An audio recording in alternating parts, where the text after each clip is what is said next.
Guys বোনে নিয়ে গেছিলাম বাণিজ্য মেলায় ঘুরতে, এদিকে সে খাই খাই করতে করতে আমার অর্ধেক টাকাই শেষ হয়ে গেছে। কি আর বলবো দুঃখের কথা, বাণিজ্য মেলায় যাওয়ার সাথে সাথে তার নাকি খিদা লেগে গেছে। ভাই কোনো মতে একটু কষ্ট করে বাণিজ্য মেলায় ঢুকছিলাম, তারপরে সে খালি দেখে খাবারের পিছনে পিছনে ঘুরতেছে, মানে খাবার দোকানের সামনে যেয়ে খালি দাঁড়ায় থাকে। আর একটু পর পর খাবার দোকানের সামনে যায় বলে এটার দাম কত, সেটার দাম কত, সেটার দাম কত। তারপর তো আমি বুঝছি তার তো খিদা লাগছে। এত করে বাসে তোতা পাখির মতো বুঝাইলাম বাণিজ্য মেলায় গেলে কিন্তু কোনো খাওয়া দাওয়া নেই, শুধু ঘুরবো আর দেখবো। কে শুনে কার কথা, তার নাকি ওখানে যায় খিদা লেগে গেছে। এখন আমি তো কোনো কিছু কিনতেও পারি নাই, বাণিজ্য মেলা ঘুরে দেখতেও পারি না, সে মনে হয় খাইতেই আসে। এদিকে আমরা সব খাবার স্টল খুঁজতেছিলাম যে কোন জায়গায় একটু কম প্রাইসের মধ্যে ভালো খাবার পাওয়া যায়, মানে সবাই মিলে সুন্দরভাবে খেতে পারবো। আর এই যে দেখো এই বক্সটার মধ্যে 350 টাকার মতো কেক থাকবে, ওটা তোমাদেরকে 250 টাকা করে দিয়ে দিবে। আর এখানে আরেকটা বক্স ছিল যেটার প্রাইস ছিল 999 টাকা, আই মিন 1000 টাকা। সামনে দোকানে দেখলাম ছিটা রুটি বিক্রি করতেছে, 2টা ছিটা রুটি আর 4 টুকরা হাঁসের গোস্ত থাকবে 250 টাকা করে। আর এই দোকানে ভাপা পিঠা বিক্রি করতেছিল মোটা মোটা, সেগুলা 2টা ছিল 70 টাকা করে। গাইস মাথায় তো আকাশ ভেঙে পড়ছে, একটা ভাপা পিঠার দাম কেমনে 35 টাকা করে হয়। আর এইসব দোকানে যে কাবাব গুলো বেচতেছিল এগুলো কিন্তু একটু দেখতে সুন্দর না আর খেতেও মজা না, সো আমরা কিনি নেই। তারপরে এই ঝটপটের দোকানটা পেয়ে গেলাম, এখানে কিন্তু কম প্রাইসের মধ্যে অনেক ভালো কিছু বিক্রি করতেছিল। এই ঝটপটের মধ্যে আমরা একটা অফার পেয়ে গিয়েছিলাম,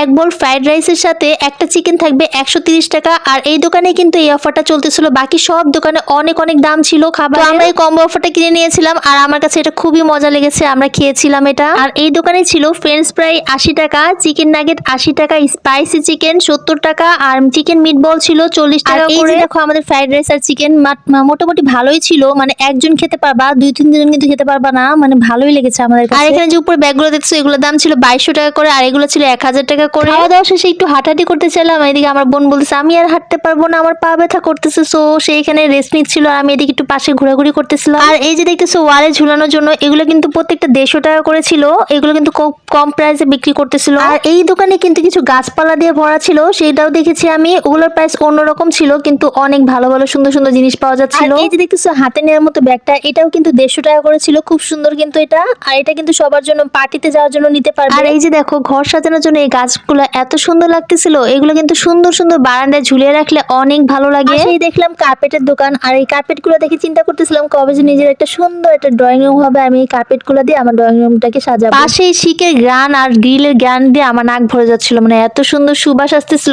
আমার মনে হচ্ছিল আরেকবার খাবার খাই, মানে আরেকবার আমরা কিন্তু নিয়ে নিয়েছিলাম শিক আর হচ্ছে কি কাবাব, ওটা ভিডিওটা আমার করা হয় না। তারপর হাঁটি হাঁটি পাপা করতে করতে তাকিস দোকানে ঢুকে পড়লাম, আর এই দোকানে আসবো ছবি তুলবো না ভিডিও করবো না তারা তো হয়ই না। এই দোকানে যত মানুষ কিনে তো নাই, তার চেয়ে বেশি ভিডিও বা ছবি তুলে। আর এই যে সোয়েটার গুলোর প্রাইস ছিল 500 টাকা করে, আর এই যে এটা ছিল 500 টাকা করে, আর এটা ছিল 400 টাকা করে। এখানে পাপোস গুলো ছিল 400 থেকে শুরু, তারপর ওটা কিন্তু যে সাদা কালো ওটা কিন্তু 1000-1200 টাকা করে বিক্রি করতেছিল। পাপোস গুলো আমার কাছে অনেক ভালো লাগছে, কিন্তু কালারফুল হইলে আরেকটু বেশি ভালো লাগতো। এই যে দেখতেছেন এখানে ওয়ালমেট গুলা মানে টেবিল মেট গুলা, এগুলো একটা 1000 আর দুইটা 1500 আর তিনটা নিলে 2000 টাকা করে। পাশে যে ছোট্ট ছোট বাটিগুলো ছিল দেখতে এত সুন্দর লাগতেছিল, আর এগুলোর একটা প্রাইস ছিল 400 টাকা করে। গাইস এই ছোট ছোট বাটি দিয়ে কি করে আসলে আমি তো জানি না, কিন্তু আমার মনে সাজায় রাখতে হবে, নতুবা তো এটাতে খাওয়াই যাবে না, 400 টাকার বাটি একটা। এই যে দেখছো গ্লাস রাখার জন্য এগুলো কিন্তু 700 টাকা করে ছিল। সবকিছু বাদ দিয়ে ভাবলাম একটা ট্রে নিয়ে যাই, তো এই ট্রেটার প্রাইস জিজ্ঞেস করলাম, তো বললো এটার দাম 300 টাকা করে। তো ওনাকে বললাম যে এর চেয়ে কমে কি কিছু নাই, তখন উনি আমাকে আরেকটা ট্রে দেখিয়ে বলতেছিল এই যে আছে আপা, এটা হচ্ছে 250 টাকা করে। তো ওইটা এটা হচ্ছে অনেক ছোট ছিল, এই জন্য নেই। আর এই পুতুলগুলো দেখে আমার আনাবেলার কথা মনে পড়ে গেছে। গাইস তোমরা যে যেখান থেকে ভিডিওটা দেখছো অবশ্যই এটা লাইক কমেন্ট আর শেয়ার করে দিও, ইউটিউব থেকে দেখছো তা সাবস্ক্রাইব করে দিও। Thanks for watching, tata.